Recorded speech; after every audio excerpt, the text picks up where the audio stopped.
जय जगन्नाथ सांग मैंने आज आम जाइलु राति डिनर करने सांग मैंने मिसिकी गोटे रेस्टोरेंट खोजु खोजु आम पहुँचलु व्यंजन रेस्टोरेंट रे सेठी मो सांग मैंने ऑर्डर कले पनीर मसाला तापर कि ऑर्डर कला बिरयानी बट मु ऑर्डर करी लच्छा पराठा सह बटर चिकेन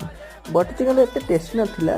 ग्रेवीटा गोटे भल हो पार था तो मो सांग मैंने देखते ये खाऊँ भेज बिरयानी तापर आम खाई सारी पलैलु अमूल आइसक्रीम पार्लर को सेठी आम तो खाई सारा पर तो समस्त ओडिया तो कि समति भी हो जानती जे समस्त आइसक्रीम खाई प्रिफर करती सेठी चूज कलु आम किए को आइसक्रीम खाइब मत तो बटर स्कच फेवरेट किए कहला चॉकलेट खाइब किए कहला स्ट्रॉबेरी खाइब सेठी चूज करके तापर बाहर को नहीं गलु खाइबा पे करिकी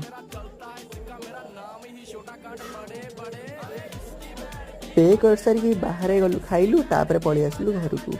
कारण लेट भी होता घर पहुँचबार था जल्दी वीडियो भल लगी लाइक और सब्सक्राइब कर दियंतु।